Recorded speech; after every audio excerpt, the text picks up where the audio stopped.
And we're now live.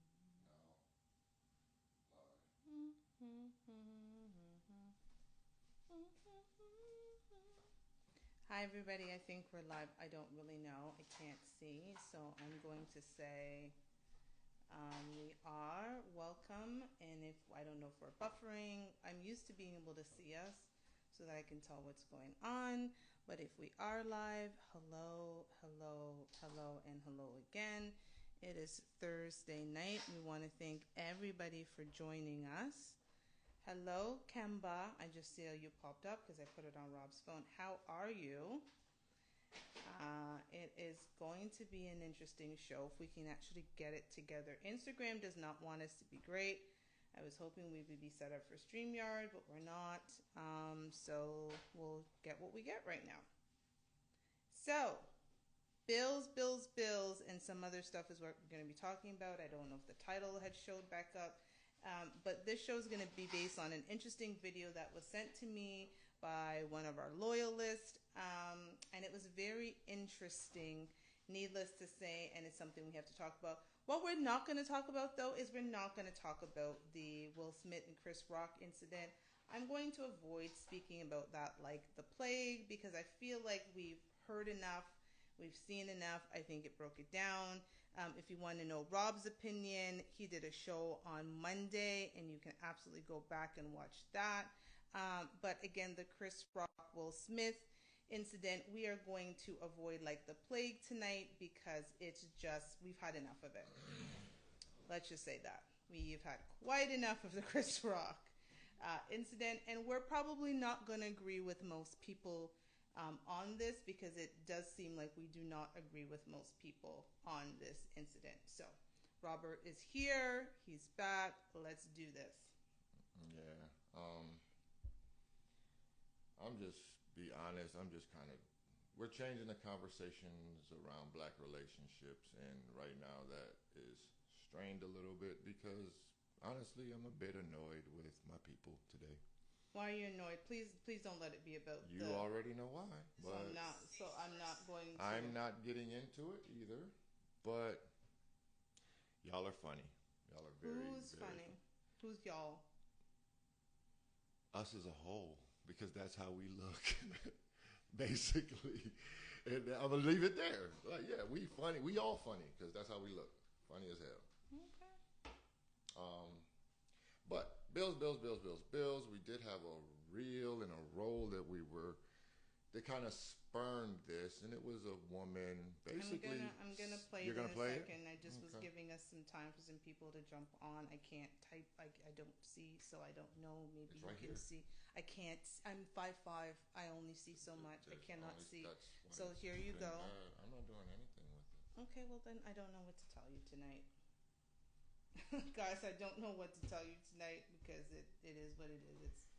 I'm in one of those spaces today. So we're gonna get what we get tonight. Yeah, it's probably gonna be a short show. Um, I don't know. I guess we're gonna wait and see if we get some people to join in and just kind of Hey, hold it Mr. down Flowers for a moment 20. here. And sup, kid? And figure out how to move things on along this evening. Let me try to reposition. Hello, Carmone. How are you? It is going to be an interesting show because I think it's going to piss a lot of women off because I think there are some expectations and responsibilities that it seems, as Uncle Kevin likes to say, modern women want men to take, yet they don't want to take on roles and responsibilities. So it's going to be quite interesting. We're going to give it a couple more minutes, but again, we will not be Can you see okay. now? Yeah, but I mean, it's all over there, but that's all good. But you can see now. I can see. So you'll stop crying about not being I'm able not to see? crying. Okay. Crying requires tears, and I have none of those. But we'll continue on.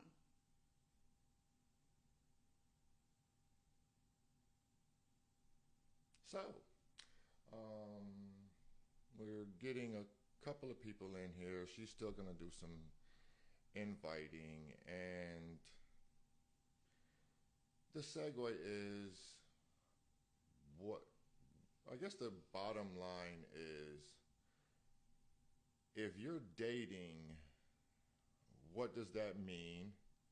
Because what is dating these Right. days? And if you're in a relationship, what does that mean?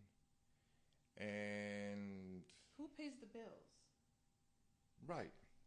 Because this was the interesting part about the live video has paused. Hi, Shammy. Sam, how are you? I don't know what's going on with the internet tonight, but we keep pausing, and so please let us know if we ever cut out so you can hear us. Anyways, there was a clip that was sent to me, and I thought it was interesting. I'm actually going to play it in a moment, and I want to know what people's opinions about this is, because I think people are mixed about, again, roles and responsibilities. What are the rules in a relationship? Are there rules in a relationship? When are rules in a relationship? The rules in a relationship when you're cohabiting or having cohabitation versus when you live in your separate places. So there was this young lady, and I'm about to play it. Let me turn it up. I don't know if you guys will be able to see it, but I'm going to put it by the mic. Okay, awesome. Thank you, Sam. So here we go. So I'm just going to go ahead and let this part 2 out because I think a lot of women are really, really confused by it. If you're in a relationship with a man, then yes. If you're in a relationship, you guys are committed to each other, living together, engaged, married, what have you. Yes, there comes a responsibility of him helping out with the bills. But I'm talking about women who are just dating a man. She's just dating him and she expects him to be responsible for her bills. No. No, he's not. No, he's not. A man giving you money should be in addition to what you already have. It shouldn't be a necessity. You can't pay your bills if he doesn't give you money. And I'm sick and tired of women on the post talking about so I'm supposed to lay down with him and and sleep with him and give him this. And what do I get in return? You get dick in return. That's what happens when you sleep with somebody. You give him your cuckoo, he give you his penis, y'all put it together. It's an even trade. That's what you're getting. And if you feel like if you lay down with a man and you need to get paid for it, or you want to charge him for your time for being there, that's called prostitution. And if that's what you want to do, that's fine. But go ahead and give him a rounded out to a price so y'all can get it over with. I'm sorry. So I want to know what people think about that. Is there an expectation for a man to pay bills in a house he does not live in? Because that's basically what that's saying. If a woman is saying, I'm dating a man, or I'm involved with a man, or that's my man, they're in a committed relationship, but for some reason we don't currently live together. And usually couples start living together because the man requests that. I mean, I'm sure some women do as well, which Or is the nigga need a place to live. Or he needs but if he needs a place to live, he's moving in with her. Right. Right? She's not moving in with him. But most women want to be asked to move in with the man. Right? You would think. Yeah, I would think. Okay? So the man has not yet asked you to move in with him, but you have a level of expectation that he's supposed to pay some bills at your house and bills at his own home. But if you were not in a relationship, you'd have to pay those bills 100% by yourself. So apparently there are ladies out there like that. Mm-hmm. Thoughts? I want to know. I can't. Hopefully people are. I don't even, because I'm going to sound so abrasive speaking about that. That's why it was good a female said that, because that's basically how men feel about it. Like, and I'm going to reserve that for the majority of men that are able to pursue the women that they desire. If that makes sense as a qualifier. Okay. You know what I'm saying?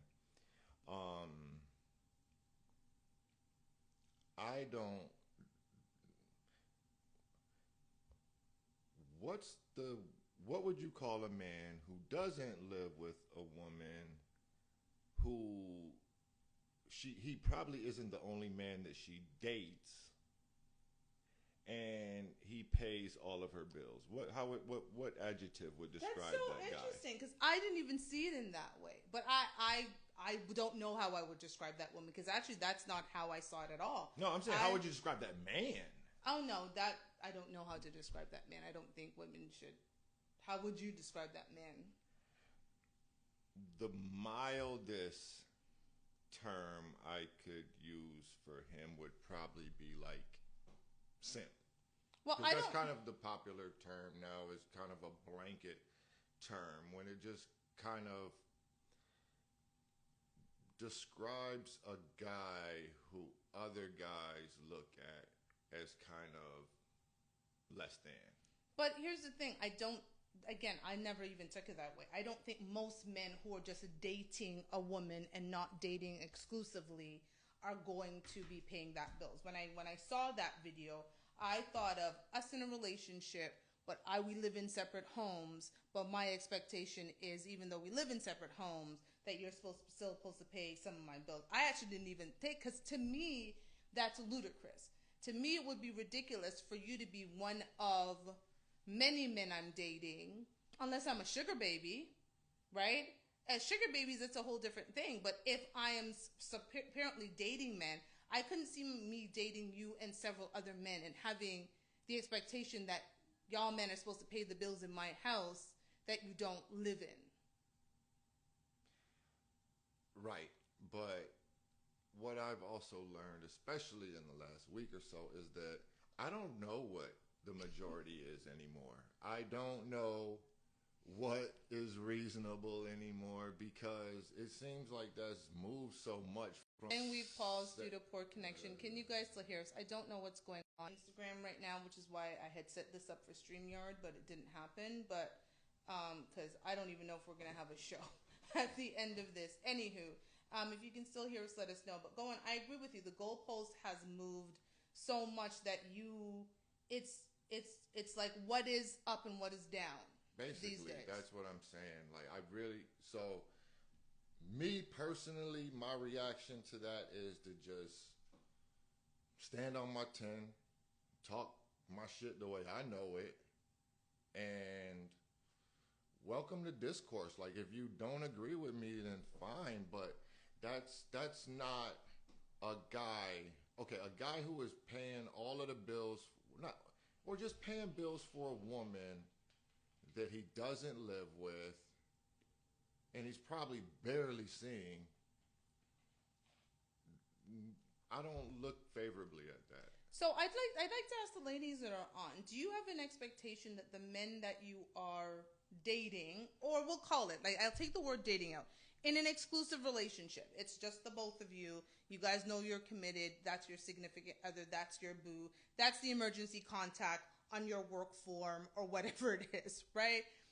Do you have the expectation that that man, even though he doesn't live with you, should pay some of your bills? Is that an expectation?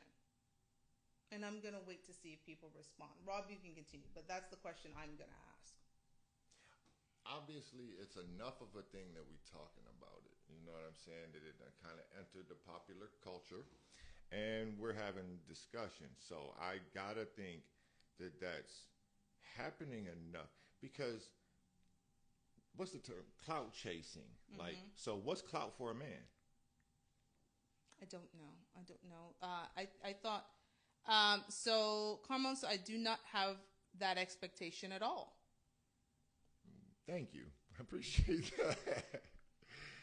But again, to the point, I think it's, again, what is clout for a man? Because a man, okay, let me take it back. Last week, I remember saying something along the lines of everything we do is for women. Yeah, correct. Right? Yes. So therefore, the end result of that is, what kind of woman do you have? Okay. And I think that there's so many people today, and where popularity is the currency, just as much as currency actually is, that to just get close to you to be seen with you, to have exposure with you, I'm willing to pay for that. I can't say I can't see that as far as a strategy, you know? So I do think this is occurring enough that there are women that have expectations that just to date them, you need to contribute. And I can understand that, but would that not be for women in high demand? You'd think, but what's high demand these days? That is high demand question. in where? Akron, Ohio? No. But you feel what I'm saying? High demand. No, I think where? In your neighborhood, in your city, in your state, in your country, in the world. As a man, is there a collective understanding of what a high demand woman is? No, there isn't anymore. There's not a collective understanding on anything amongst men. That's what I've definitely learned this week.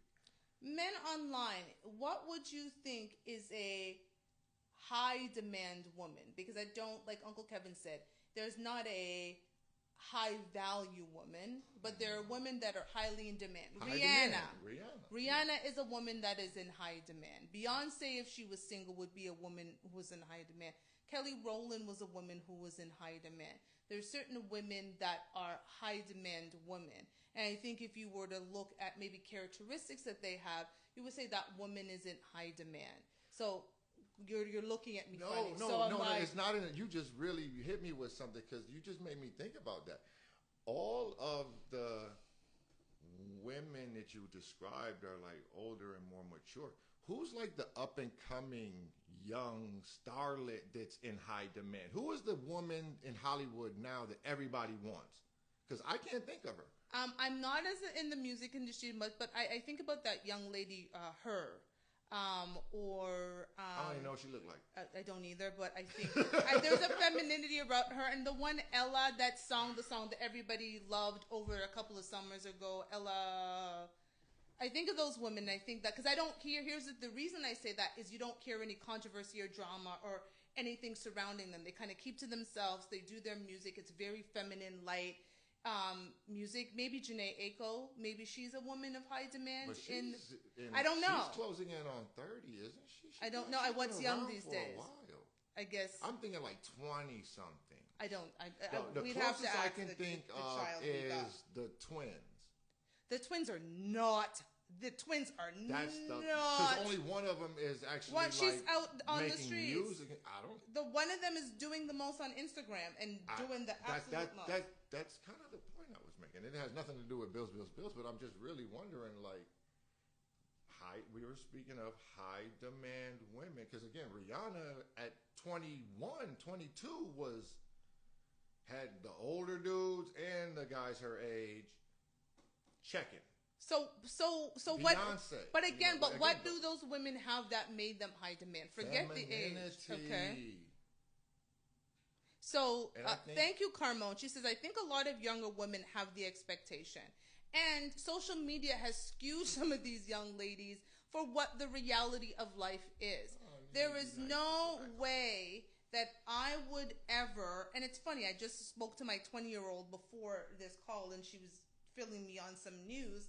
And I don't know if my advice to her would be, you know what, if a man ain't living with you, baby girl, take him for what he's got and make sure he's paying them bills, because if he ain't paying them bills, then he ain't worth anything. You don't live together. Yes, if she's dating a young man and she's with a young man and he asks her to move in with him, yes, my expectation as a mother is that he is paying, if not all of the, most of the household bills. That's my expectation. But if she's living on her own and doing her own thing, and I don't expect that man to contribute. I expect him to take her out. Maybe if he comes over, he might buy groceries. Like, there's little things that let a man decide that he wants to do. But I think it's the expectation from me. Isn't taking you on dates enough? What is the purpose of dating? Dating is to court you. It's to entertain you. To figure out what we're doing. Yes. Are we going forward? Or not. When did dating become like this perpetual thing? Like, when did dating become like a state of a relationship? Because You can date more than one people, and I don't. That was my understanding in dating, right? Which is why I clarified it and said, when I hear stuff like that, I think of exclusivity, like what we're doing, just not living together. Because I just don't see dating as like, I'm dating you, you're dating other people, I'm dating other people, but I'm calling you and be like, yo, that phone bill is due, and where my money at? This can turn into like a show on titles. So, Film Star 13, before you go on, said Chloe Bailey, I think, is one for the younger generation. And that's what we're talking about, the twins. Said. But again, I don't know which one it is, but one of them is just doing too much out on the streets. Career. Oh, really? Because she's doing too much on the Instagram, twerking on the wall, and it was just too much for me as a mother. I was just like, that's no, it's not, because I got a 20-year-old and she is not turning upside down and twerking on the wall. That's why it's so hard to identify who is that next Beyonce. There is no other Beyonce. Like, there's no other Rihanna. There's no other Kelly Rowland. There's no. Who's up next Jill then? That's a better way. Who's up next? I have no idea. This is when we need the young people. Who is the next one to have a 10-year career? Good question. Don't know. So, are you saying that because those are who the young women look up to? Like, who is, because again, we look at people this week talking about, we look up to certain people, right? Interesting. Right? So think about it as young ladies growing up. I mean, Beyonce and I are roughly the same age. She's a couple of years younger than me. But it was an aspiration to be like a Beyonce. Or if you're growing up in the era of Diana Ross, it was an aspiration to be like Diana Ross. Women want to move like Diana and sing like Diana. And it was an elegance and a sophistication about Diana Ross, right? And so in our generation, it could, before Beyonce, it was Aaliyah. There was, again, if you remember Aaliyah, there was something, she was soft-spoken. And she carried herself a certain way. And even though she was in that baggy clothes, it was just like, it was sexy. Because, she had the bra tops on. Aaliyah was just like, And when young girls wanted to be her. I don't know right now in this generation, who do these young girls want to be? Didn't we watch a video together where the bride had her dress slid up on both sides, and she was and twerking. All her bridesmaids, and they hit the dance room floor at the reception on their knees twerking and started twerking. Yes, we did on watch their that. knees, it was busting it. It was horrible. It was horrible to watch. Actually, we watched this video and they were so proud. The bride and probably I think she had like 4 or 5 bridesmaids bust into the door. It was an announcement. They hiked up their dresses, knees on ground, and were twerking, and it was being applauded. And all I thought to myself is, my mother, my sister, but like before my knee even went anywhere, I could see my sister just taking me and being like, "What the Ross are you doing?" But it was an applause of, yes, that's how you act at your wedding. That's how you go into wifehood. You and your girls twerk on the ground. In front of everybody and their mother. Your mother is there. Someone tried to call me out this week and say that I'm being in women's business. I'm like, my mind is on the woman's part in it too much or something. Whatever. When I saw that video, I wasn't even tripping off of them. That's her wedding day. That's how she chose to choose it. What I was tripping about is there was a man she just married. Who's just looking at her. I'm wondering what was on his mind. Because if he was proud of his wife in that moment, then that's why I say I don't know up from down or left from right no more, man. Because you got your past, you got a background, all of that. But, man, look here. I would be highly, highly, highly disappointed if on a day like that, that's how you chose to represent us. In front of your parents and my parents? Absolutely not.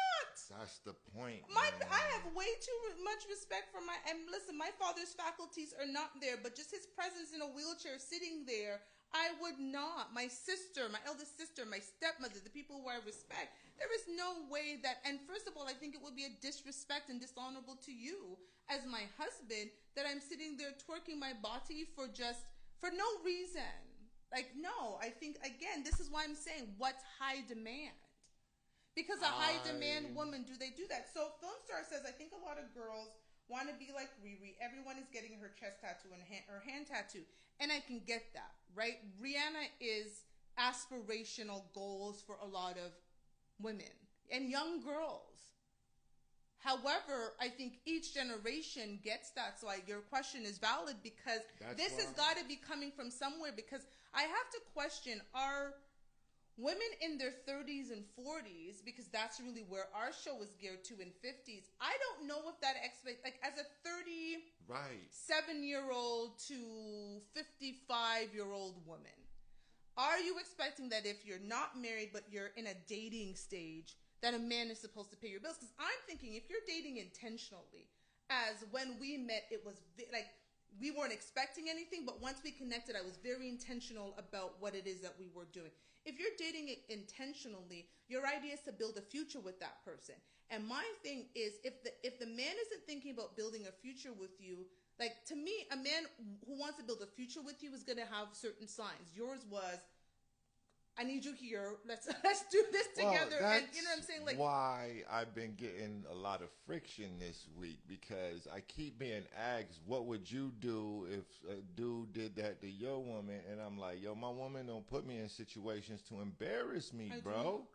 That's the difference. And if it just feels like a lot of cats never mind. Segue back to bills. And that's where it's really coming from, is that I don't know what we're producing in our community no more. You feel what I'm saying? Because again, you're talking about where we're kind of gearing the demographic for this show is 30, 35 plus. Yeah. You know what I'm saying?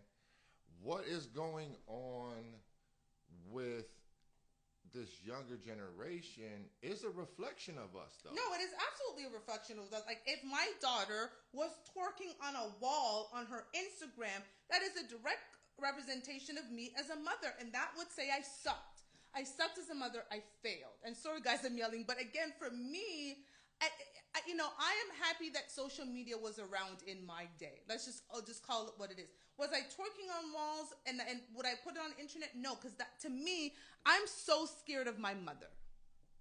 I am terrified as a 42-year-old woman. My mother's in a different country, and I still have a healthy dose of fear from my mother. And to think that I was in a world where nobody fears anybody right now, I believe a healthy dose of fear is important. My daughter has a healthy dose of fear of me, because even though we are currently in different countries, she still tells me about the moves that she's making if she knows that they will ever come back to me. And the way she's like, Mommy, you're way too popular for certain things not to come back to you. And so therefore she lets me know, healthy dose of fear. I don't know if young ladies have a healthy dose of fear of their mothers anymore. And Trina and I are very close. But you've also witnessed the healthy dose of fear. Scared of their mama smashing their boyfriend. Oh, because they in the same dating pool. Oh, no. No, you did not. I'm just going to leave that one alone. I'm just going to leave that one alone. I'm very agitated. I'm a little ornery this week. I'm going to be sounding like So it sounds like the lines, so it sounds like what you're saying is the lines are muddled right now.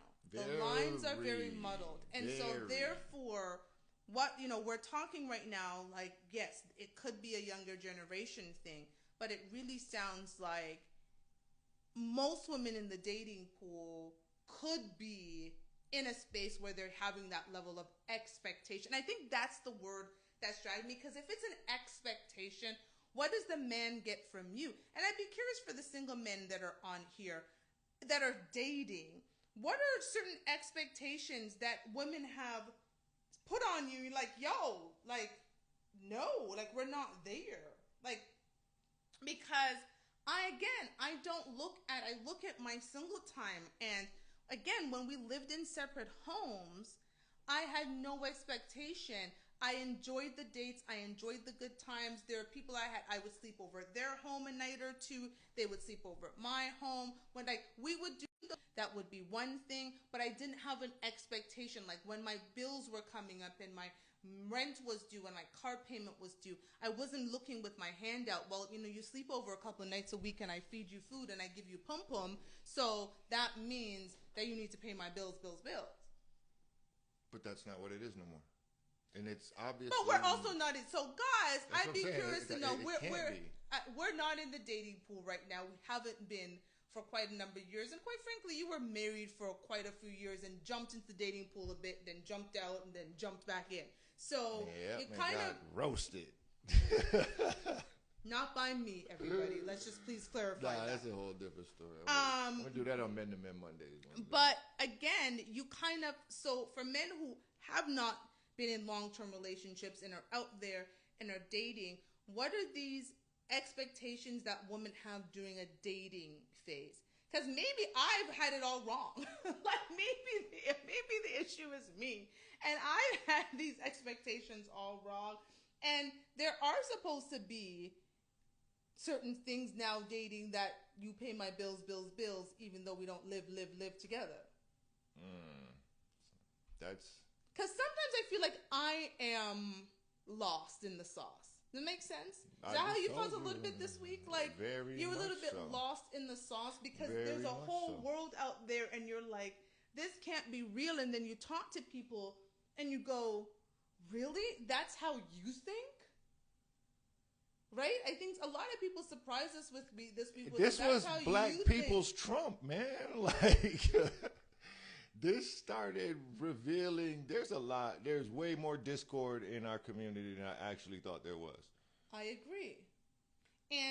But it starts with these relationships, right? Like I said, our show's about changing the conversation around black relationships. Everything starts with relationships. The relationships with our parents, the relationship with our children, the relationship with our partners, the relationship with our siblings. Like, this is all about relationships. And if we can't even define rules and roles, and I know that's a bad word for people, like rules in a relationship or roles in a relationship, there can't be that many expectations. Like, here's something that I came up with this, I think, yesterday, and it's been pondering. It has been bothering me, and I've been trying to figure out the exact words to how to word it, how to wrap it up, and I came up with it earlier today and made a post on Facebook about it, whatever. But here's my, and as a Jamaican woman, I already know the answer, but this is for the community as a large, for real. Can you demand respect from the world? Oh, absolutely not. When it's not required in your house? No. Why would I? How can you not require respect? Because this is for, I don't understand, because we were. Shammy says no. Sam says no. I don't see how you can. So if you don't have control. And I'm talking about children right now. If you don't have control of your household. And that is a big, again, as a Jamaican, that is a big thing. Let me tell you something about. Thank you for saying and for the Jamaicans that are online, or the West Indian, or the people who just grew up outside of America, that was important. It was important. You don't embarrass me on the streets. When you leave this house, you better be on your best behavior. Make sure nobody has to come and tell me X, Y, Z. And you're supposed to behave better outside even than you do inside. And inside, the expectation is that you behave well. But when you go to such and such's house, like if you had a sleepover, you had that, such and such's parents better not have told me that you did X. If everybody else is doing it, you better not do it. And so there was a level of control that West Indian parents, again, in my experience, have had, that there is no way we were going to go out there because it was embarrassing. And the one thing I can tell you as Jamaicans, we don't like no embarrassment. No kind of embarrassment. So your children, like, Treyenne is a huge reflection of me. This is why I said if she was ever to put out a video of her, I would think I failed. Because there was something that I did that she felt that was okay. And as liberal as I am and as open as I am, I also know that those things do not go away. Okay, so we're in agreement.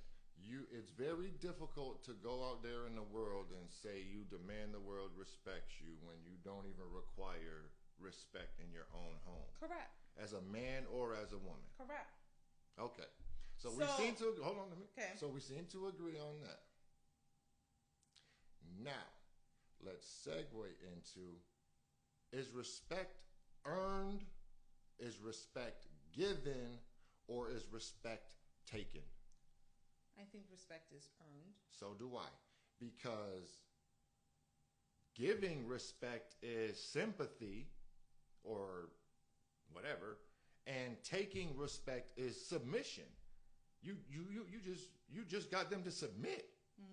They don't respect you. So you were bullying. You were bullying it. It was Basically, a bully move. you got your respect through, it was a through bully move. moves. The only way you truly can get respect is earning it. Correct. So if you spend your lifetime earning respect and then you start behaving in a way that's dishonorable, you should lose that respect. do you still demand respect? Or is it have to be looked at for what it is that you just behaved dishonorably? Well, the respect that people have will start eroding, right?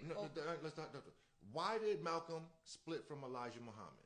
Because once he started hearing the stories of the women that Elijah Muhammad was getting pregnant, he couldn't see him in the esteemed light he was putting him in, because Elijah Muhammad was preaching one thing, but behind closed doors he was doing something entirely different. So he wasn't respecting the women. So he respected him until he couldn't respect him anymore. Correct. Because his actions were contradictory to the words that he was saying. Okay, so I just wanted to make sure that was logical, that we could run a circle around that, because I think that is even up for debate today. I think even that is up for game. So just going to read some of the comments. If Martin Luther King would have pulled his dick out and dropped the mic like that was a dope ass motherfucking speech. Oh no, we would not. Would we remember "I Have a Dream" as the speech that it is, or would we remember the foolery that he dropped on his way out the door? He'd be known for the foolery, because that's the ridiculous. So we're gonna read a couple of comments. So Pixelated Samurai, who's also Shammy Tonio, says culture trumps children's role. I bump heads often with my folks as a child because they did not always practice what they preached to us kids. Then she said facts. And then, of course, she was responding to the Elijah Muhammad with the hidden baby mamas. Yes, Elijah Muhammad is not supposed to have baby mamas. Sam is on it, though. He was supposed to have wives, right? And that was the thing. If it had turned out that those women were his wives, because again, in the Muslim religion, you can take multiple wives as long as you can afford them.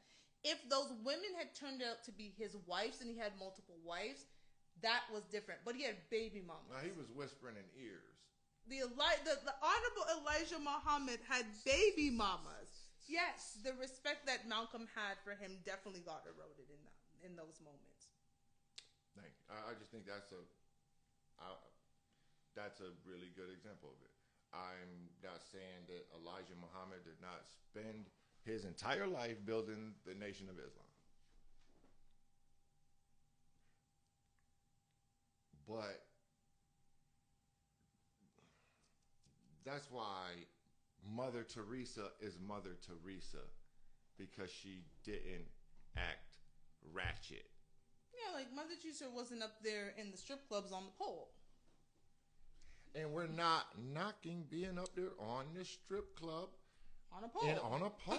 We are not knocking nothing. I almost want to get into open relationships. Well, I was going to segue to that. No, we can, because money is starting to get boring. No, and we're gonna segue. So we wanted two parts of the show, but I don't think we got anywhere with this, because it's clear that, like you said, the lines are so muddled that you don't even know that the line between, because again, when I think about it as a kid, right? When we were young, think about it when you were 16, having your first girlfriend. I'll just assume it was 16, right? Like, it was clear. You liked the girl.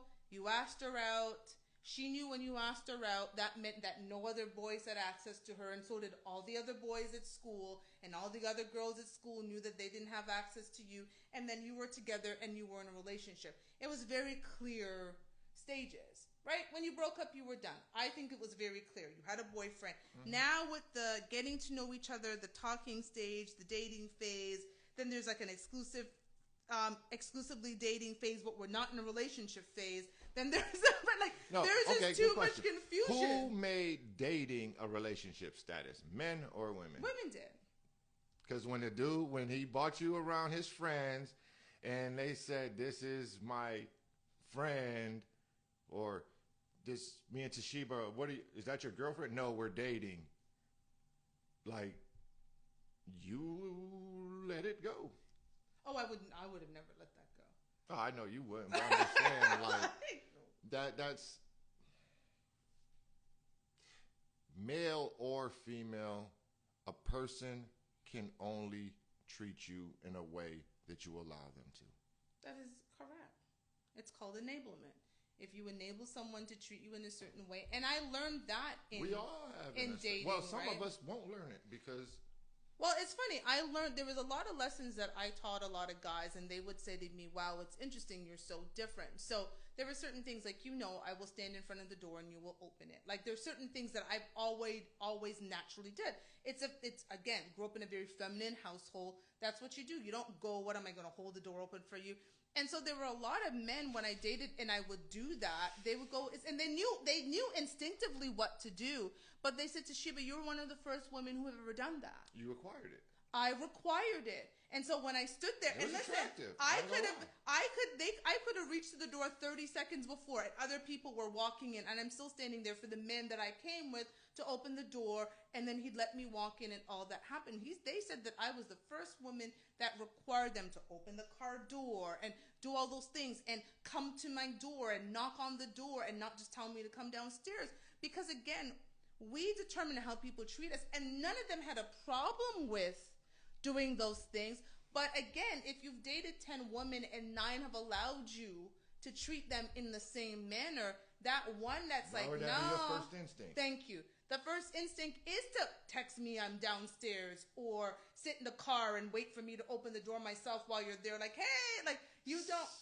Like the condom conversation. If you don't require it, you're not going to wear it. You can put it on me like, "Oh, you should be beep, beep, beep, beep, beep."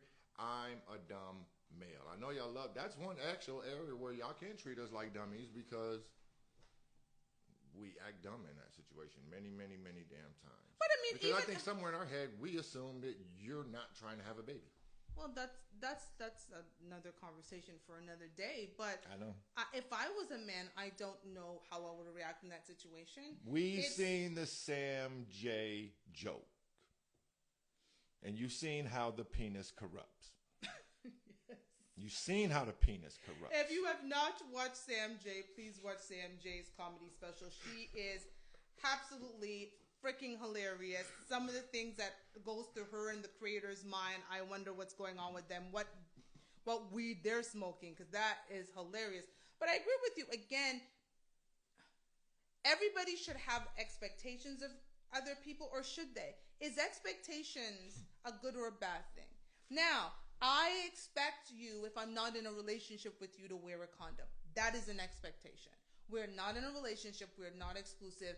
You could be out there doing other people, and I could be out there doing other people. So understanding that this is the requirement, because there should be no oopsie daisies in any way. When I'm in an exclusive relationship with you, then that expectation is that there is no expectation of that, right? Because we're exclusive and we're together. So I don't think expectations are a bad thing, but I think they have to be realistic.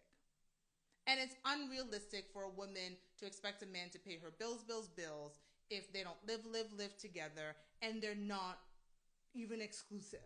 So that definitely is ridiculous. And then if you are exclusive and you are dating with intentions, my question is, why has that man not asked you to move in? Because that's another question you have to ask. That's another one it gets touchy on, because sometimes the truth isn't as palatable as we'd like. Look here, man. We don't like hurting your feelings. I've made that statement many times. That's where ghosting comes from, because he feels that hurts less than telling you why he actually don't like you no more. Mm-hmm. And that happens, especially after we've got coochie from you. Then again, the scale slides back considerably, as I've talked about many, many times, because at that point, all you can do is stop giving me the coochie. But I've been in there. And I think even the weight of that has lost so much value. How we know that? Because what does it matter if you smash? Now it's like, did she have a kid by you? That's what I'm saying. We're going crazy, and nobody more than our community, and that's where. Well, Yana Van Zant said it best. She says, we're out of order. Specifically, the black women. Black women, you are out of order. Now let's talk about out of order. You got flagged for hate speech for saying that. So guys, here is an interesting story. So, yesterday, while having a planning call for our other show, Not Your Typical Girl Talk, there was a post that came up on Hollywood Unlocked, and it was the game saying whatever the game was saying about the Will Smith and Chris Rock thing. And essentially, Chris, the game was siding with Will, which I do not at all. Hold on. So I was just like, I basically made a comment to the point of, this is ridiculous. How, as a black man, you're condoning disrespect from one black man to another under the guise that it's a protection of a woman who actually did not need to be protected because she was not in danger. And I went on to say, so in this new world, it's hashtag protect black women and basically F black men. That post wasn't up for 5 minutes, where then I got a alert on Instagram that my post had been tagged for hate speech. So me speaking out as a woman, saying this is actually ridiculous, that as a black man, woman. Exactly, as a black man, I'm talking to a black woman talking to a black man, essentially saying, this is ridiculous. We should not be condoning disrespect from black man to black men on national TV, especially in front of the others when we have an Oscar so white. And I think it's ridiculous that, another point I made, I said, what if that was Wanda Sykes that had made that joke? What would Will have done? Right? What would Will have done? Because God forbid he had gone up and slapped Wanda Sykes, there would have been outrage. Like, damn, he do that. Right? But he was fine with. He was protecting his wife still. It was exactly. But it would have been fine. It would have not have been fine because she's black and she's gay. There's no way. So you would have black women and the LGBTQ plus community. That's how logic works. LGBTQ. That's how logic works, people. There's no. Every single time. I'm sorry. That's how logic works, though, people. It has to be the same every single time. That's a great one. So, if Will was okay for going up there and smacking Chris Rock, then Will would have been okay for going up there and smacking Wanda Sykes for saying the exact same joke. And he wouldn't have been, which is the point that I made. So I then went in again to say, I think it's not okay that we're in a space where it's hashtag protect black women, but it's F black men. And I also, had a conversation with one of my best friends. I said, I think it's interesting that black women feel that they need to be protected from black men. Yeah.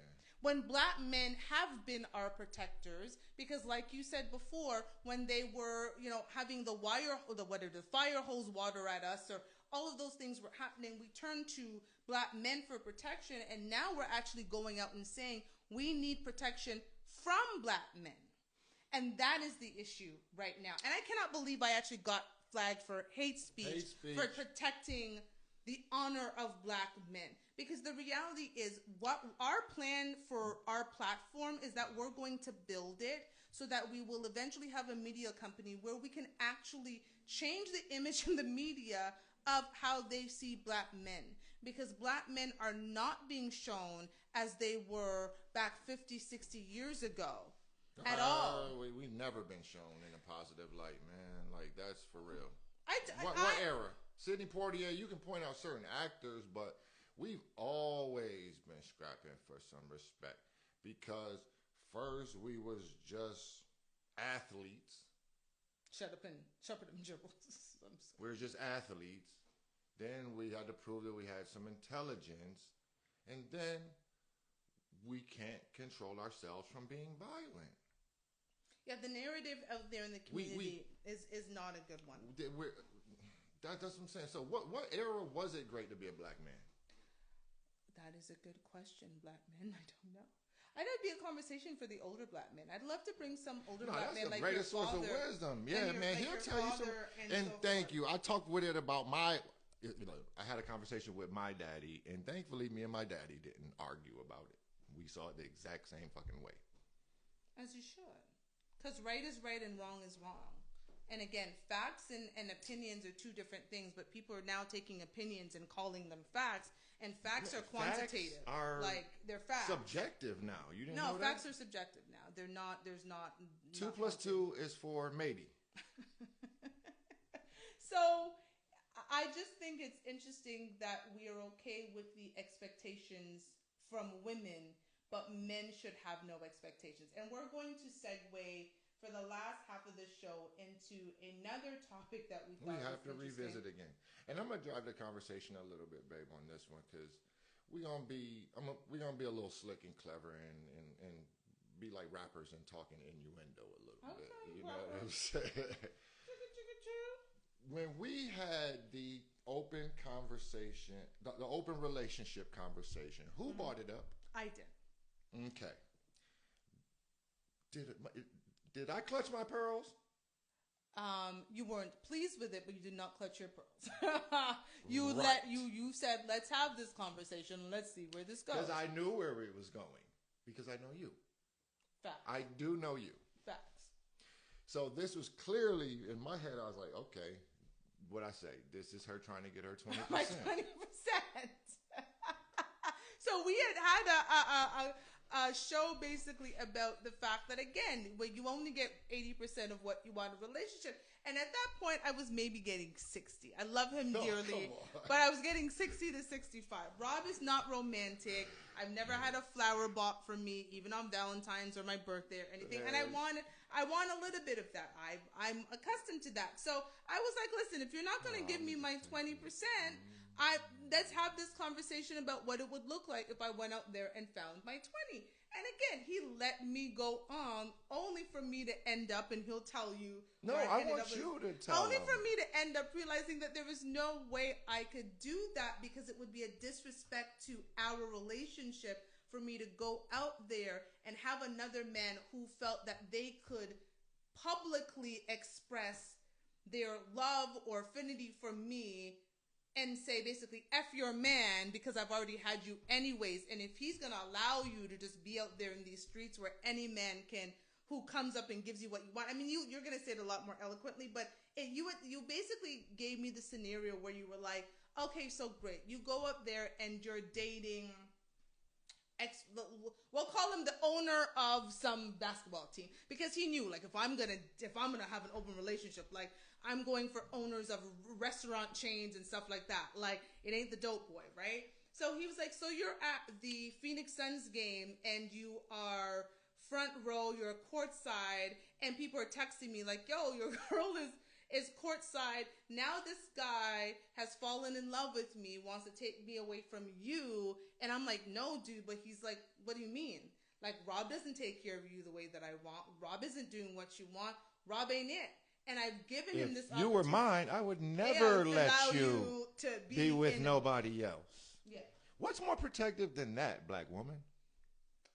So when I looked at that scenario, I said, oh no. Because I couldn't put it in a space where the actions that I was taking would deliberately embarrass you.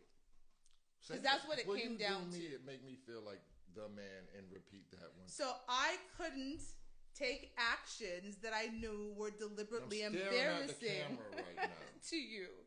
That's what it came like. This was a conversation over a period of days. Like we had whoa. Are you under duress? No, I'm not. Am I gonna beat you up if you don't say what I want when we leave out this room? Do I have a gun under the table? No. Yeah, people have said that some of the things I say is because he must clearly abuse me because I don't know why. I actually am still scratching my head at that comment. Nah, I'm who I said I am. But again, so the reason we're having this conversation is Rob wanted to talk about, and we're gonna have a full show about this. But again, the state of the world is so differently. What were you going to call it? Entanglement etiquette. Entanglement etiquette. Look, even though there really isn't any entanglement etiquette. No, because that's an oxymoron. Because entanglement by definition means messy, right? It's Think messy. of a tangle of string. It's messy. It's not like when the chords, like you do the chords, where they're wrapped up and I easy. wrapped up and you do this, and then it stretches right on out. It's not tangled up. No, at all, because I don't like that. I don't like mess. Huh. I wonder I don't like if messy. that has other... I like order in my life. There's so much going on. And do we judge other people's relationship? That's not our place to judge other people's relationship. You do what... Because we have our own freaky shit going on. We got our own, you know what our I'm own saying? relationship Like, stuff where people are clutch my pearl. right. So I can't no, believe we're that not you trying would to throw do no that. shade at nobody. But from that perspective, we saw it quickly, eye to eye. And you also brought up another point of why, in examining it, you wouldn't really want to have multiple men in your life. Why was that? Because I just think women having it. Well, I don't know which points I brought up, but which one you're referring to. You said But something like, who wants to be the chick with all the dicks? Yeah, pretty much. It's like, I just don't want to, because again, it would, for me, if I am in an open relationship, it would be like having another relationship. So for me, if an open relationship would end up probably being in a polyamorous situation, because I would not be looking to just get dicked down by a bunch of different men. I would want one person to fulfill what I felt like I wasn't getting with you. But again, once you brought that once you open that up, babe, you do realize that man is now looking at me like, first of all, which man makes you share your woman? And number two, he's looking at me now like, you do realize that your husband is a punk ass bitch because he has you out there, out with me doing the most. I said all that? No, but that's what I'm just playing. That's what once he started like breaking it down, because again, you weren't upset at it. There was no anger. Honestly, I let you arrive at that. It I was like, questions. We played the then what game. We like did. we always do. I was like, okay, then what? Then what? Okay, then what? Okay, then what?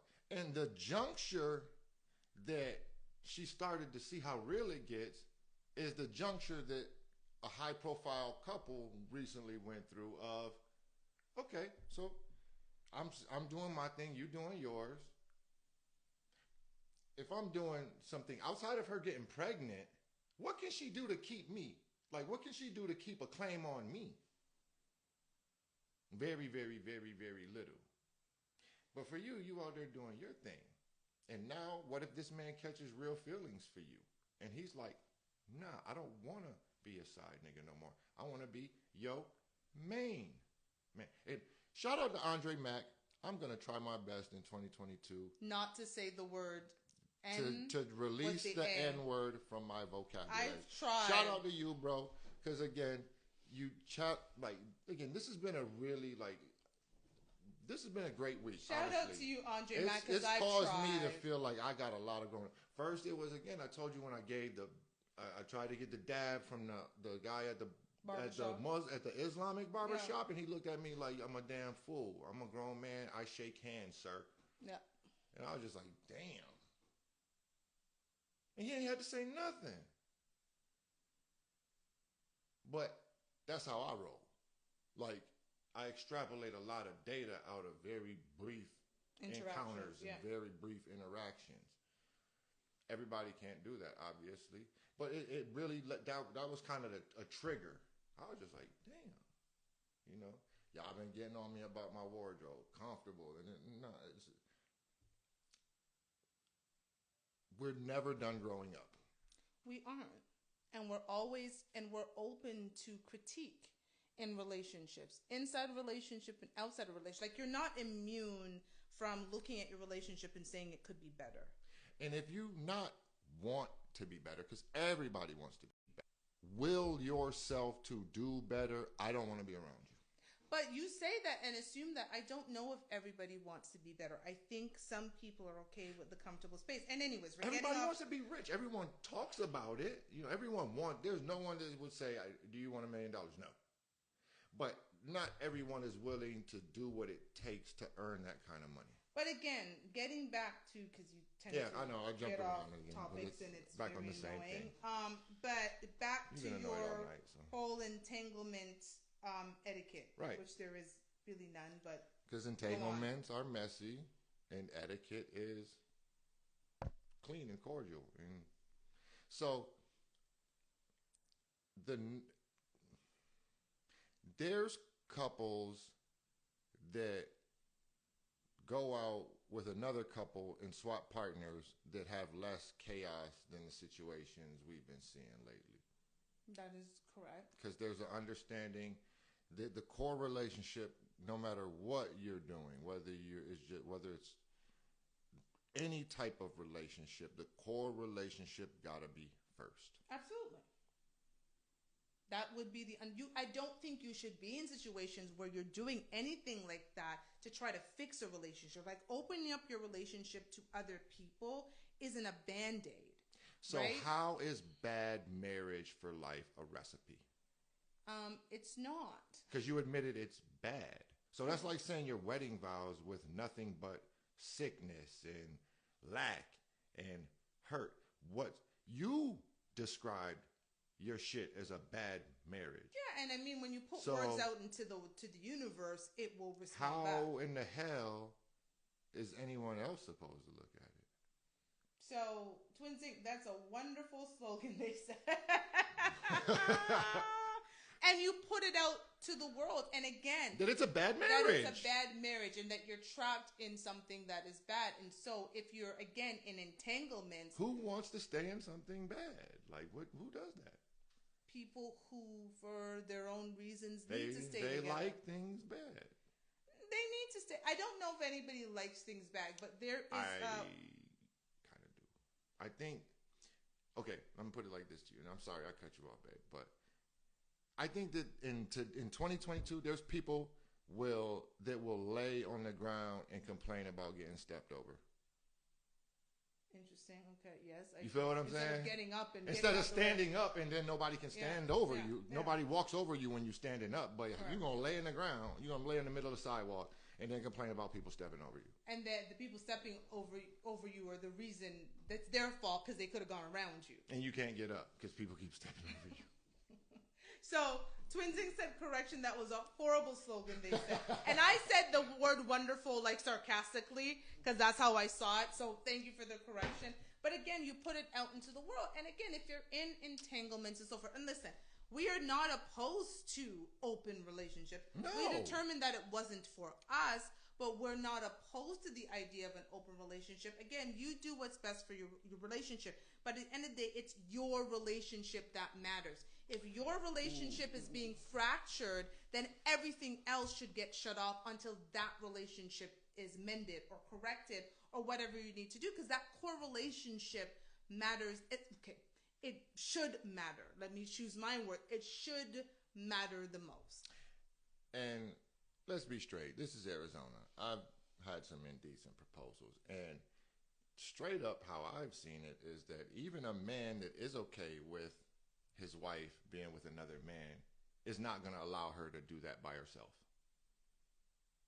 Interesting. He's there. He's waiting in the car. He's at the hotel. He's doing something. But he is not leaving her off to her own devices and those of another man. Interesting. And then allowing her to come back home to him. Because once that man, because that was something that we talked about, right? Like, once that man has had me, like, he's had me. There's no guessing what to show. Not before me. Yeah. Not before me. Like, while I'm with you. Right. So now. Not before me. I'm with you. Now this man has had me in my fullest form. So there's no guesswork. He knows how I put it, smack it, all of that stuff.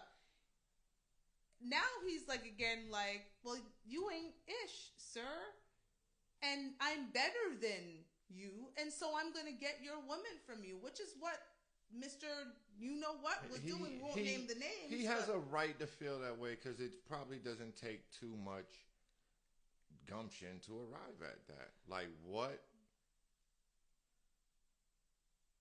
I get what you're doing. I don't get what he's doing. How so? That's how most guys are gonna look at it. Being the auxiliary. You know what I mean? I ain't gonna get all into it, but again, that's how I've looked at it. I just have never wanted any of those women. Interesting. But I'm not stupid. What do you say that? I just when I came home the other day, I was like, man, I just had to listen to like some fandom shit. You know what I'm saying? Like Toshiba got real fans, and it doesn't make me jealous. It doesn't make me insecure. It don't make me nothing. But it's just You're funny. When you want to talk to me about how great my shorty is, I'm like, nigga, I know. I appreciate it, but at a certain point, it's just kind of like, I know. But here's the thing. You would trust that if I'm in a room with these fans of, say, and they ever tried to step to me in any way, that I would shut it so quickly down, and as soon as you were walked through the door, I'd be like, check such and such. That's how everything is going. Why would I think that's anything how differently? it One, is. and two, that doesn't happen. That's not going to happen, because the first time you do some shit like that, I'ma smack the fuck out you. Not the 1100th time. And just to be clear, not me. He's not talking about not you at all. Not you. I'm going to leave your ass. When you put me in a position where another man thinks it's okay to disrespect me about you, I'm done. Because we only got one rule, man. No disrespect. So you just violated the fuck out of that. So that's an interesting part. And I know Twin Zinc probably is feeling that one. So you're basically saying that the moment I put you in a position where another man feels that he can disrespect you over me, and I am, and let's be call it, people are not going to like this word, but in some ways in a relationship, I belong to you, you belong to me. That's like us, and I take that as far as, that's like us going to the movies and a nigga looking at you, and you like, nigga, what you looking at? Rude. You have put me in a position where another man thinks it's okay to disrespect me about your behavior. Correct. Like, check your beat. Check your bitch, nigga. Oh, yeah, I wouldn't. Oh, sorry, Dre Matt. But I get a little going about this type of stuff. That is correct. So I've put you in a precarious situation, because I started some mess. Running your mouth. And you're not going to throw no punches. No, I am not. One, I would never behave in that way, because that's just... And again, I don't even, like... Unless your chick like Rose Namajunas, or like she like an MMA... like Layla Ali or something. Like, I'm not even into females fighting. It's unattractive. It is, and it's uncouth. It's very uncouth, the pulling of the hair. You don't need to fight. I can fight. So anytime a fight needs to happen involving our situation, let me do it. But I think, going back to the idea of getting yourself in any type of entanglement, because an entanglement, again, to us is a messy situation. Clearly, you know the couple that use that in a very different way to mean sexual, but an entanglement is just getting yourself in messy situations. And I think my concern in our community right now is women feel that men should defend them when they put themselves in those entangling situations at all costs. And I don't believe that. I don't think I ever put you in a situation where my behavior would cost you your safety, your life, or being able to financially provide for our family. Okay. Shout out to my cuz too. We had you heard me. I was all in the shower debating this shit with this nigga this morning. Like, man, with your cousin. Yes, because I was just surprised that we didn't quite see it eye to eye. And he did hit me with, from one perspective, I can completely side with Will. If you disrespect my woman in front of me, I'm gonna slap the shit out of you. Yes, that's a very different situation. I can, just based purely on that. Okay, that's go time. Well, let's define what disrespect is. That's what I'm saying. And also, I can only have that energy with a woman that, as I said, you don't put me in a place where another man thinks it's okay to disrespect me based off of your behavior. Now, we can say that wasn't certain behavior. Because again, all of this is, and like I said, we rap in, we talking in innuendo, excuse me. How is it that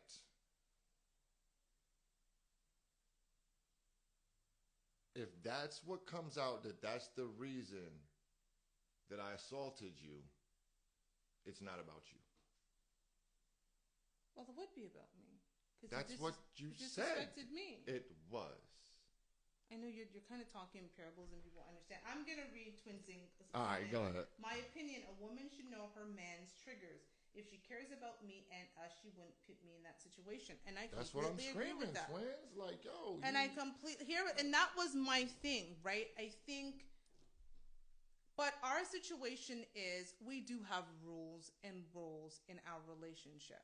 Rob is the leader of our home in almost every aspect. There are some things that I drive primarily, but for the most of the part, Rob is in the driver's seat, literally. Like, even when we're driving, he's like, babe, don't, like, I got it. Because for him, it's like, if we have to stop for gas, what does it look like? You know, he's very clear about how things are supposed to be. And so for me, I'm like, I would never put you in a position, again, where your safety, security, and the security of our family is in jeopardy because of my behavior. Now, going to Cuzzo's, scenario, me walking down the streets of... And somebody grabbing your booty. That's what I was about to say. That's a totally different situation. That's a violation. Smack the shit out that nigga. That's a violation. That's not even disrespectful. It's a violation because now he's actually assaulted me. And as my man, you letting that happen, because usually most men are going to do that when other men are around. Do you understand what I'm saying? So he's got to show up. Most men don't behave. But a man saying to me, yo, shorty, you look good, or yo, son, like your girl's bad, much respect. That's not a line of disrespect. If a nigga walk by like, damn, that bitch is fine, I don't know if that elicits me turning around like, what you say, nigga? And I wouldn't. Andre Mack, excuse me. But we're talking about... And I wouldn't expect you ghetto to. interactions, basically. But the funny thing, I wouldn't expect you to. I would probably be like, that's why he's with me, right? Like, I'd make a moment of it. I wouldn't even want you to respond. But you know what I'm saying? But I would, my reaction... Hold on, let me stop you before you talk. My reaction as your woman would probably calm it down, even if you were upset. Even if you were the kind of man to... Because again, like Twinsin said... A woman knows her man's triggers. So even if a comment like that would upset you, where you're like, I'd have been like, you know what? Appreciate it. That's why he's with me. Right? And you'd probably have a giggle about it, and then we would go on our way. But if I turn around and be like, did you hear what he said? What you gonna do about what that man said? Blah, blah, blah. And instigating a potential fight, again, if your natural inclination is to protect your woman, which yours is, at all times. Rob's natural inclination is to protect me. When we're going down the street, a car's coming by, you know what I'm saying? We do that for each other. That's your natural inclination. And I know that. So if I'm in a space where you feel I need to be protected, you're going to protect me. But that's not something to protect me from. Words being said to me, but if that man is coming around and as he's passing by, he takes a hold of my breast and like shakes it, that's a whole different situation. Can I ask you, in that situation, where we're walking on the street, some guy just grabs the goobities. Do you think you'd have to prompt me? No. Do you think you'd have to tell me why that was wrong? No. And why I shouldn't like that? No. And why I should I wouldn't have to look at you. I wouldn't have to do anything. Just my initial, like, oh my God, would have been like, because you would have probably saw it before. If I didn't see it and you told me that, I trust you enough that I know you would not lie about no dumb, Correct. Nothing that serious. Because that's a serious thing. Correct. So, I think that it comes back again on how you're going to have an open relationship if you don't demand respect in the your main primary relationship. How can you open that up to other people when the shit ain't really cool between us? We've had that discussion. That's why we don't even pursue certain avenues right now, because me and her ain't where we want to be. Correct. Because there's rules of engagement. I think with anything, there has to be rules of engagement, right? And you have to outline what these rules of engagement is. And again, because our number one rule in a relationship is no disrespect, and no disrespect even for the Jamaican people online or West Indian people, basically it's also don't embarrass me out in these streets. We both, right? We never define what respect and what disrespect is. Never, not once. But it's also I think we are aligned enough. We both agreed. You know it when you see it. Yeah. So for a Jamaican, it's don't embarrass me out in these streets. You know, and in your behavior, in your actions, in your words. And again, we may have our own moments, but other people don't get to be a part of that. Do you understand what I'm saying? Very true. You understand what I'm saying? Like, again, if there's something going on, again, Thursday night is our therapy. So if you came on early, you saw we were in a little bit of a tiff because of just the setup and things in the internet. But that's for us. Nobody can come and then talk about us to us. No, we the couple that if we were in a physical fight, don't break us up because you're going to get your ass whipped. Because how dare you touch him? That's how we roll. Like, you put Me your and her hands on ain't got nothing to do with y'all. So again, it's rules of Twinsing says Jamaica too. Thank you for always counting. But rules of engagement are important if you're going to put yourself in any situation outside of your core relationship. You have to have rules. And so there would never be an entanglement if you had rules. And because the entanglement happens, and okay, let me just say, I shouldn't say that. You can potentially have an entanglement, but it's one person broke the rules. You put boundaries down. I have put boundaries down. He didn't respect them, and I let it go immediately. No, I just cut it off. Okay, I'm out. Why would I be mad then? You can't. Because he caught his feelings. You shut that shit down. Yep. And came home to daddy. Yeah. Why would that make me mad? It shouldn't. But like I said, I don't even want to open us up to even the possibility of the shit. But again, it would be in mind that this relationship is the primary and most important. And so if the next man is saying to me, or the next woman is saying to you, yo, you know, we have such a great time together. I see you were spending time. Why don't it just be us, you know, leave Toshiba or leave Rob alone? We're like, oh, no, irks, like, you tripping. And we're out, and we laugh about it. Like, it should not be me and the other man keying about our relationship. And I think that's how you get into an entanglement. Yes, ladies, like, again, you can't pull me to the side, ladies. Whatever you want to say in front of me, to me, you can say in front of her. Well, that's kind of one of our situations. That's how I am. That's how she is. Yeah, you don't put yourself in a situation how, like, again, we both looking, I'm like, wait a minute, wait, what? So he comes in the room, we're in a party, and some dude comes over, I need to talk to her coworker. I need to talk to Toshiba for a second. And y'all go off in the little corner and have a little conversation. No. We don't operate like that. What would you need to talk to me that is so important that you can't say it in front of him? It's never going to be that important. And again, but you have to establish that with people. And that's the thing. Having rules of engagement in a situation where there's an open relationship or polyamorous or whatever it is, basically opening up yourself to other people. There's one thing to have the rules, there's another thing to follow the rules, right? We can give our children's rules, but if they break the rules all the time or we say nothing about it, they have no incentive to follow rules, right? It's funny. You have incentives to follow rules. Yes. Right? Their incentive is not to break the law. You don't go to jail. Right? You break the law, you go to jail. That is the incentive for people to follow the law, because most people don't want to end up in jail. What are incentives and repercussions for not following rules in relationship? You lose a relationship. And again, it all depends on what your relationship is about. As we've already said, you know, cheating is not a deal breaker in our relationship. Rob cheating on me or me cheating on him is not a deal breaker. That's actually part of our relationship. Rob made it clear on one show, choosing other people is a deal breaker, right? And choosing other people is making that other person feel as if the relationship I have with them or the relationship he has with her is more important than the core relationship. That is a violation. That is a rule. We're very, very clear about that because we understand over a period of 20, 25, 30 years, as long as we are on this earth, we might live till we're in our 80s, that things may happen. Yep. And here's the thing, too.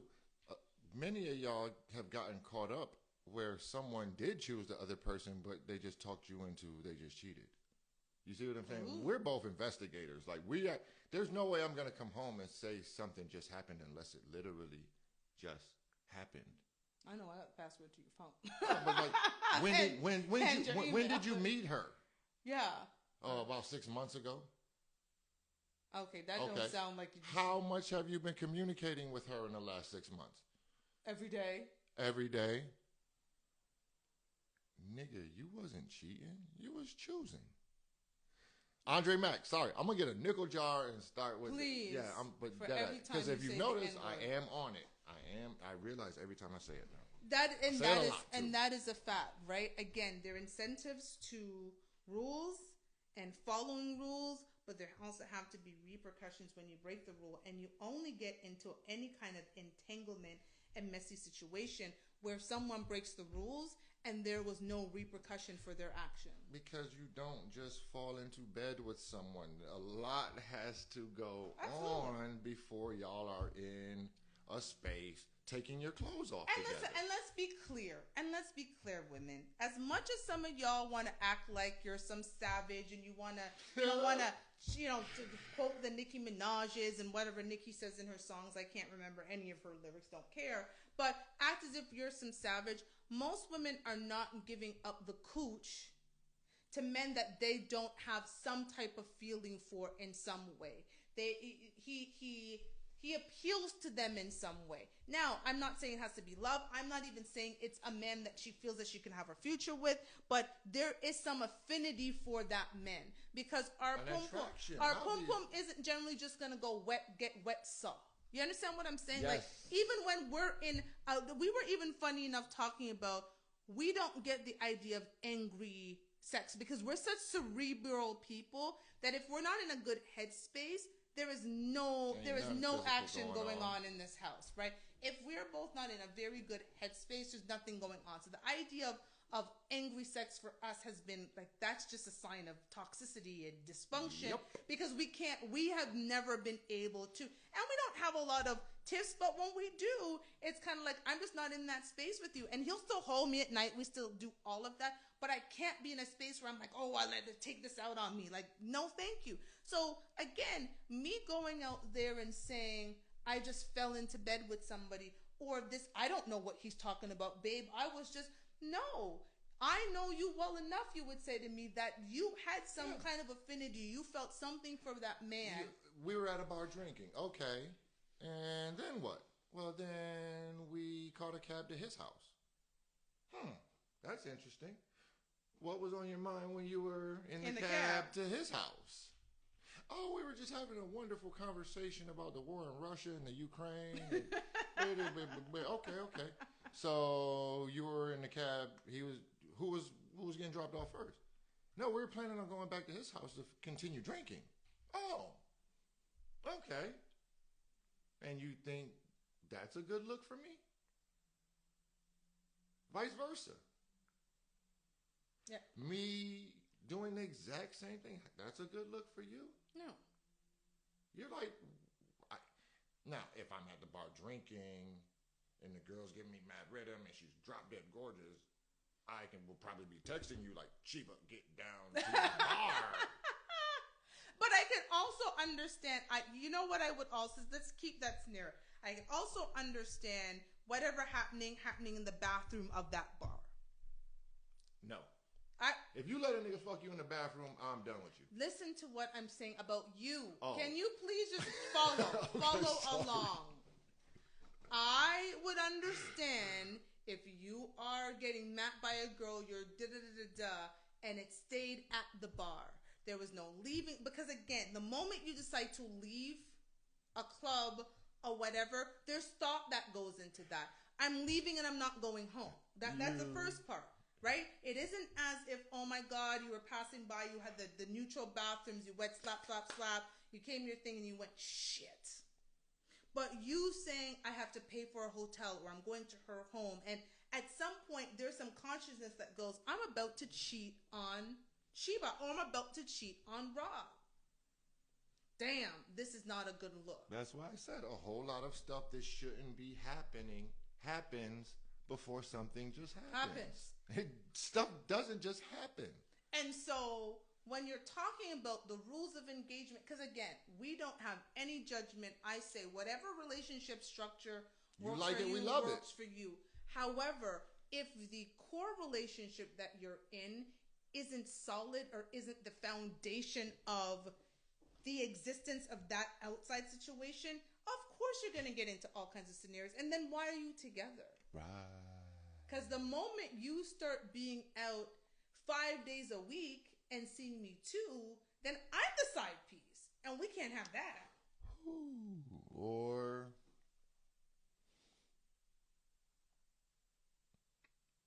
when I'm a bigger star than your side piece and you walking down the red carpet with him. That is facts. Right? There are just certain things that you just don't allow to happen. Having relations in your home. That is certain things that people are letting happen, right? Yeah, that's not a good look, yo. You're disrespecting your home. That, because again, those things are, again, unless you're in a situation where you're in a trouble, right, and you're all in a relationship and you're all living together. I still think you're kind of pushing it a little bit. No, but if you're in a trouble and you live together, you are in an established... You don't think in a trouble you should live together? But it's a relationship. Now that person can come knocking on your door. Oh, she can come that person can literally come knocking on your door. They know where you stay now. No, but I'm thinking when you're in a committed trouble and the three of you live together. Okay. That's very, very different. Oh, but that's what you're talking about. If it's a woman you're just having a threesome. No, I said trouble. I didn't say threesomes. That was very clear. Sorry. Okay. But even then I agree. Like in a threesome, the women are not going to know where we live. No, we're not bringing her back here. That's an outside. Because again, your home is still supposed to be your solace. So when I hear situations where there are rumors about certain people where one of the people was bringing people into the home, that to me is just a level of disrespect. Because again, that says to me, those rules were not set, and if the rules were, someone broke them. And I think when someone breaks the rules, there's repercussions. And maybe it isn't disrespect, but we both see it as disrespect. We see it as disrespect. So it is. So again, if that's not disrespectful to you, then you should be with someone who also thinks that that's not disrespectful. That's kind of the moral for the story of all of this stuff is, I guess that Bible even says unequally yoked. That's the definition of the term. Basically is when you on 10 and she is on 1, and that's a theme in your relationship, y'all not good together. That's not it. Because there has to be some alignment. Right? Thank you. Alignment in a relationship is important. You can be very, very different from each but other you're both and still aligned. be aligned. Because again, you understand what being together means, right? Because again, opposites do attract. We're opposites in many ways, right? But when you come together, you have the same common goal. For the most part, about like if you don't have common goals in your relationship, I don't get that. Where do you guys want to be? How do you see things? How do you want things to move? Because again, that's where you get into these whole issues of, but and the rough sex and the beating up the people. And honestly, I'm gonna be a little weird, but pay a little attention to astrology, because again, remember when we read our horoscope and it said, how would we be together? We were almost laughing like, that sounds about how we would be together, you know? Right. And if you look up some of your previous relationships, if you go back, if you're not in astrology, go back and look up the compatibility on it. Well, you know said what that I'm saying? word compatibility, right? And I think, that we're grown folks here. This isn't no little puppy love. And no little, we aren't talking to people in their, early 20s just getting into adulthood and, men just getting some some hair on their chest. We're talking to grown people. And I think, we're about to wrap up, but that word compatibility is so important, right? And alignment. because a compatibility does to me bring alignment, right? Because you are compatible in every way. And yes, looks are important. I always say to people, it almost sounds hypocritical for two people who look the way that we do to say that looks are not important. But I don't know if I was a horrible human being, and you know what I'm saying, like, if I just said the most ridiculous things or was combative, like, let's think, if I was combative and disrespectful and all of those things, my looks would not supersede the things that were important to Rob. And so we came together because we did have compatibility and alignment. And I think we have to really think about this compatibility with this person. Will this work? Because again, when you get into the relationship and the feelings get involved, not every couple can have a fuck your feelings moment. I was just about to ask you, would you have accepted fuck your feelings from a short, small penis, Absolutely. Little money? What are we talking about? You know, absolutely not. No. And I know I said to you in the last few weeks, like, you know, if you was like a 5, I'd have been got really Right. But I think you have to be clear about, like, we're old enough at this point in our life that if you're not dating with the idea of finding somebody that you're compatible with or aligns with you, and who represents you, and as for men, I think that's important. And I say, it's funny. I was in a meeting today, and I actually said that to someone. I said, one of the things, and we're about to wrap up, everybody.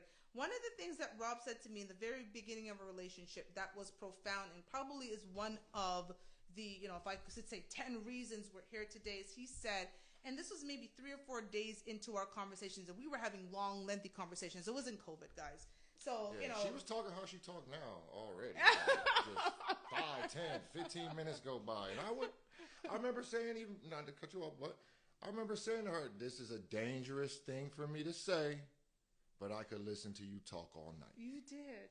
You did. And he used to listen to me talk all night. Not no more.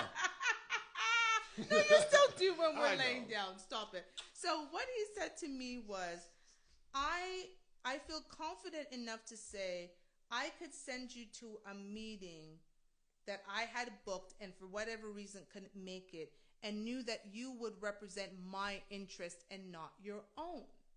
I remember saying I that. said that in a meeting today, and the person I said it to went, wow. It was a man. And he just went, that's it. That. And I think for Rob, that moment was the moment where he then said, you were undeniable. I could not ignore you. I didn't want this shiz. I didn't want no relationship, but you were undeniable. There isn't a other woman I've ever felt that way that would go into, not even the woman I married and had 2 children with, whatever. She would go in and very much represent her own interests. And I knew that. Then. And I thought that was okay. And so when we're looking at these relationships, but not for me. And again, however you want, whatever it is okay, just not for me. Whatever you want to do in your relationship, in terms of whatever your relationship romantic structure is, again, we have no judgments because we have our own.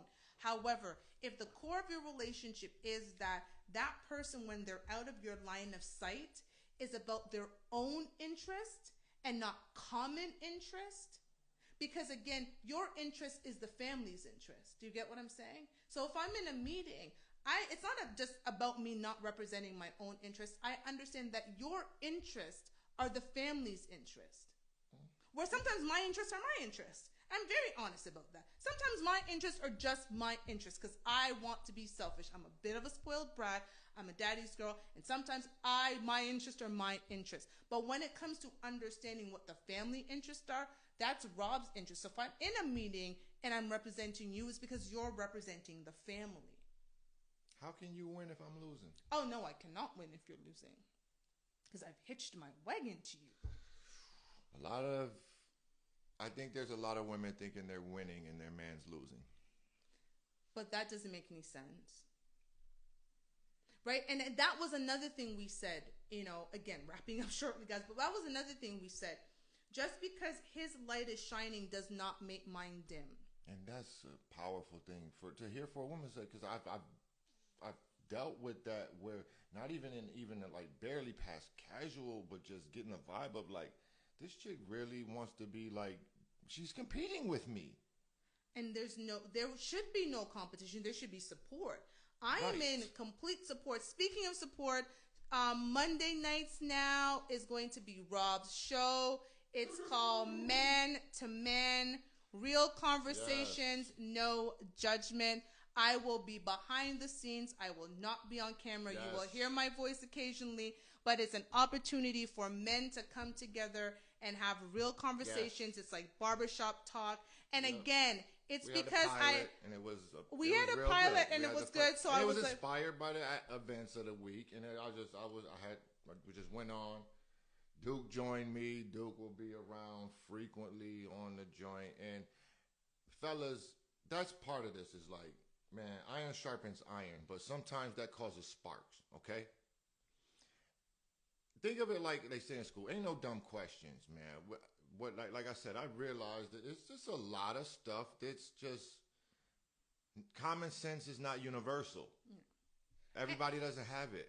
And we're out of order as a community, and we are trying to bring some order. And I think it was important because a lot of men have missed that barbershop talk. COVID took away a lot of that barbershop talk.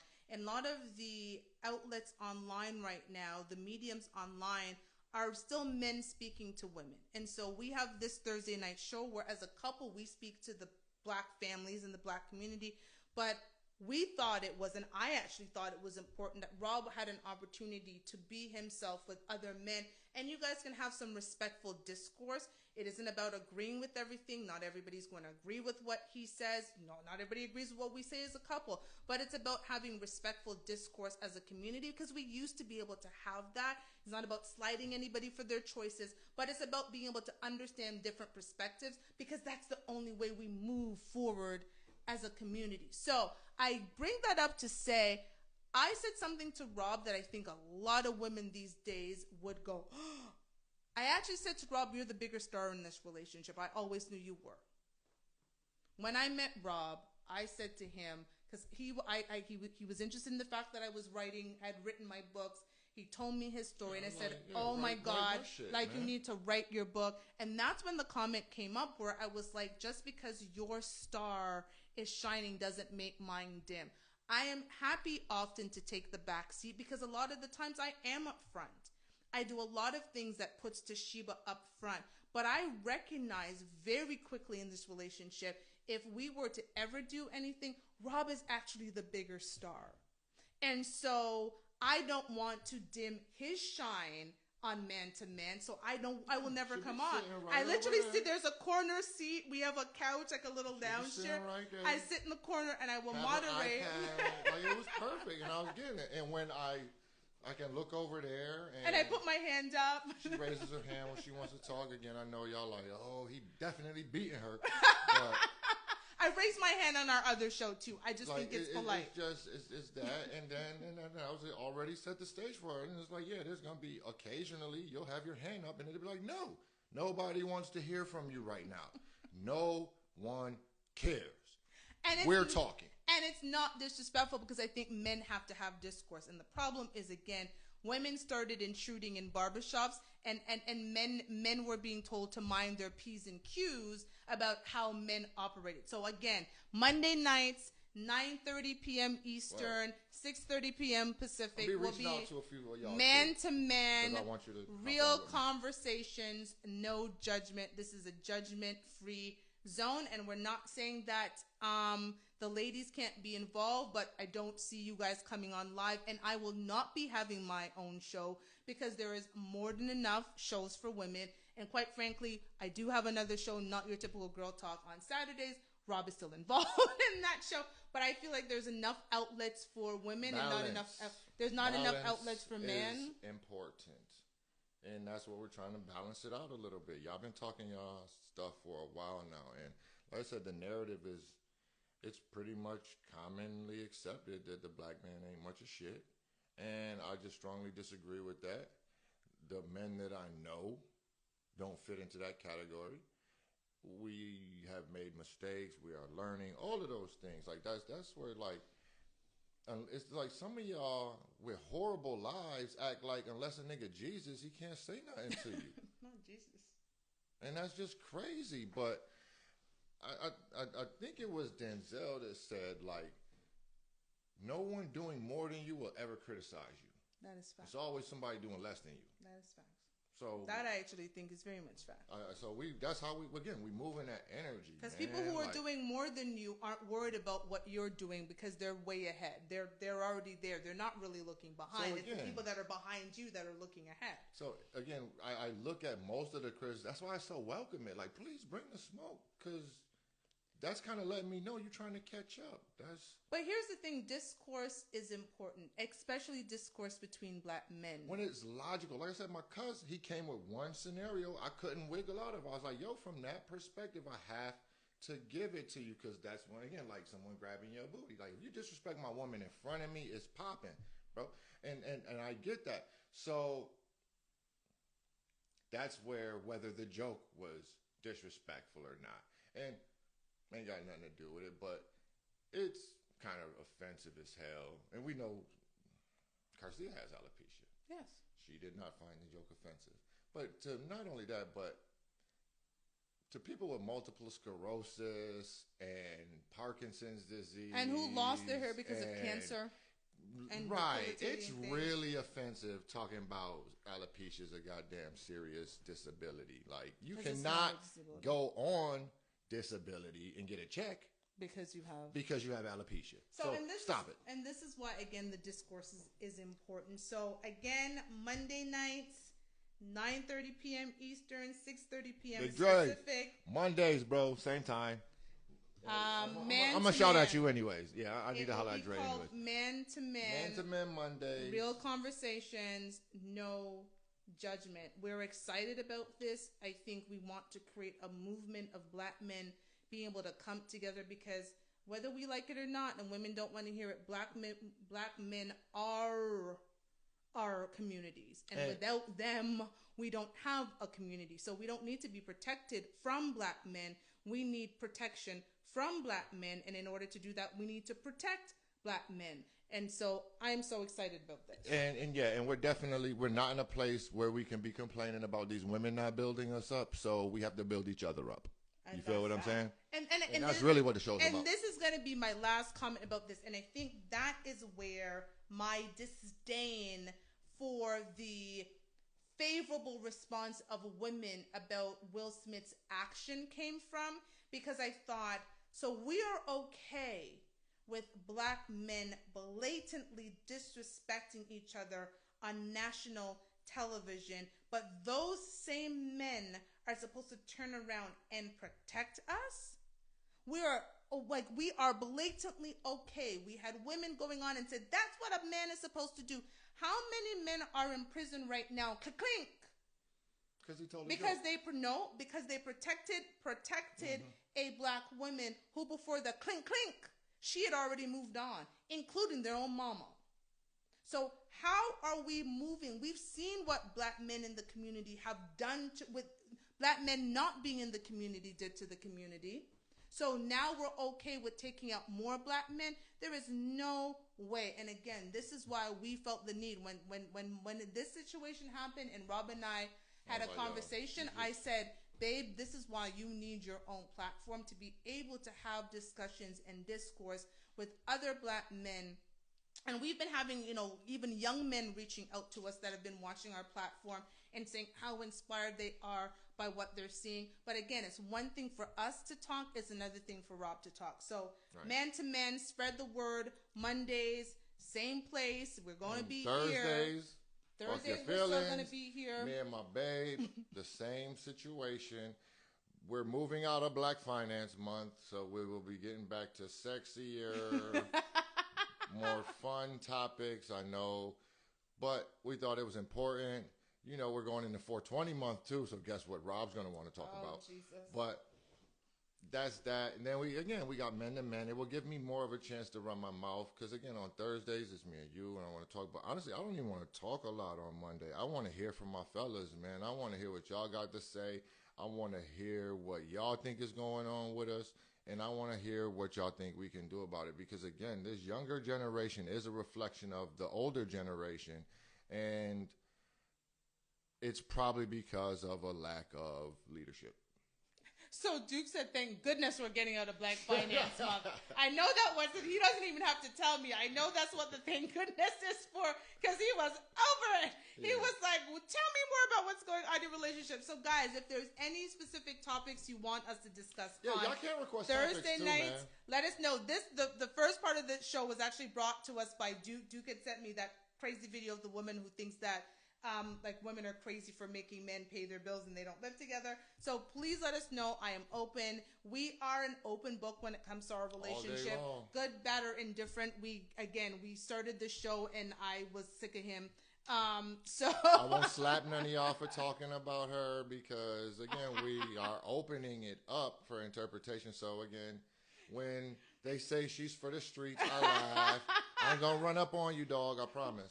Or where a woman says that he's clearly beating me for me to speak like this. The craziness that happens, again, in order to have discourse and to have change, it is important to have differing opinions. So this show is about giving you some insight into our life, and Mondays will be about, again, namandem, as Jamaicans would say, namandem getting together and having respectful discourse and being able to figure out how do we rebuild the strong foundation of our community. Yeah, and when you know better, you do better. So that's what this is about. That's what Mondays is gonna be about. I'll sit in here on Monday and Thursday and talk by myself on Monday. I'll sit in here and we'll have our couples therapy session on Thursday. We love y'all. We love the support, but we ain't chasing no clout. Like I know this is going somewhere because y'all are letting us know that, but look, man, this is not about changing our personal lives. We're doing that every day anyways. Absolutely. Man.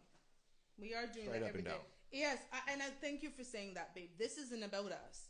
When the show was created, yes, it's an insight into how we do things, but we started this show because we realized how out of order our community has gotten because the relationships in our communities are fractured. We could not do this. I still will write books and I still will do the other things that I do, but we're doing this for the betterment of the community and to make sure that, again, we can have better, bigger, stronger communities. Like, it's so important. Like, we can't do this alone. And so I thank each and every one of you who has supported it. You know, special shout out to our sponsor, Sorrel and Sage, who's also the creative director of this show, Fuck Your Feelings. Another shout out to Duke Nation, Filmstar 13, who is going to be the creative director of Man to Man on Mondays. We are building a team of people who are in support of building a better community. So Mr. thank Flowers you. 20, our marketing Mr. Flowers director. 20 is Shout our out marketing my boy director. Too, man. Mr. So Flowers 20. we are really building we're something doing here. What we're doing, and we're doing it regardless, and we thank you for your support. So anything you want us to talk about, any insights, if you guys want to be on Man to Man, please hit us up. There's some people, Twin Zinc, we want to hear from you. Andre Green, we want to hear from you. Yes, Duke Nation, right. you already know we going to hear already from know. you. And yes, Sorrel and Sage, please visit them at Sorrel and Sage CA on Instagram or shop sorrelandsage.com. As Duke just said, the beard oil for men. We are waiting for our package from our sponsor. But the the beard oil from men is amazing. The owner makes absolutely everything by hand. It's amazing. What him say? A beard gal I tried. All right. So try and chop him. So the beard oil is so good that when Duke Nation goes out into the streets, women are coming up to him saying, "Oh, you smell so good," and it's all about the beard oil. So Sorrel and Sage has him out there getting the pum pum. I'm just saying. Sorrel and Sage is changing the way men operate. I'm dead. So shop sorrelandsage.com. So thank you everybody for joining us. We will actually see you on, Rob will see you I'll on see y'all Monday. And I will see you next Thursday. But you're going to be in the room. I'm going to be in the room. I'm always anywhere he is, I'm usually very close. That's why I drank water tonight, too. I didn't want y'all to think I was, like, drinking. Like, he a little hype tonight. He must be drinking or something like that. It could be vodka, but I'm just joking. It's actually water. Those that know me closest know, yes, I do get very hype. Sometimes I'm a Taurus. again, I can chill, sit and be lazy, but He's a bull in a china shop. I'm also known as a bull in a china shop. So, thank you, everyone. See you Monday with Rob and Thursday with us. We appreciate the support. Again, go to shopsorlinsage.com or sorlinsage.ca on Instagram so you can get the beard oil that's driving the woman them in Toronto crazy. Just say. Yeah. Good night, everybody. Good night. Bye-bye. Thank you.